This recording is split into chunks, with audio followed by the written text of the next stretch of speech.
நான் அதில் ஏடியாவும் நான் ஒர்க் பண்ணியிருந்தேன்.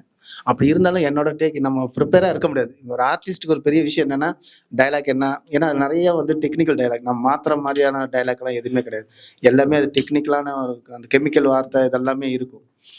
நமக்கு இங்கிலீஷ் சுட்டு போட்டாலும் வராது. அதுல எல்லாமே நான் புதுசா கேட்கிற வார்த்தை, இந்த கெமிக்கல் வார்த்தைலாம். எனக்கு அந்த பயம் இருந்தது. ரொம்ப இருந்தது. ஆனா என்ன பிரச்சனைன்னா, ஏடியா ஒர்க் பண்ணிட்டே இருப்போம். திடீர்னு யாராவது ஒருத்தர் லேட் ஆகுற மாரினா, "என்ன சார் காஸ்டியூம் போட்டு வாண்ணா" அப்படின்றாரு. ஓடி போய் ப்ரிப்பேரே இல்லாம டக்குனு ஓடி போய் நிக்கணும். அந்த மாரி இருந்தது. பட் எனக்கு கொஞ்சம் ஸ்கிரிப்ட் கொஞ்சம் முன்னாடியே தெரிஞ்சனால தப்பிச்சுட்டேன். ஆனா இதுல வந்து கொஞ்சம் எனக்கு கொஞ்சம் கம்ஃபர்டபுள் பண்ணிட்டாங்க. போய் ஃபர்ஸ்ட்டு சீன் வந்து அந்த கொடைக்கானல்ல அந்த அ அ கேவ க்ளோஸ் பண்ணுவோம் பார்த்தீங்களா? அதுதான் என்னோட ஃபர்ஸ்ட்டு சீன். அந்த ஃபர்ஸ்ட்டு சீன் பண்ணும்போது ஃபர்ஸ்ட்டு சீன் பண்ற வரைக்கும் உண்மையாலுமே ரொம்ப பயமா இருந்துச்சு. ஏன்னா மலையாளம் புது இண்டஸ்ட்ரி நமக்கு யார் என்ன எதுவுமே தெரியாது. ஃபோன்ல பேசுனதோட சரி. எனக்கு பெருசா முகம் கூட எனக்கு ஞாபகம் இல்ல. வீடியோ கால் பண்ணோம் டைரக்டர்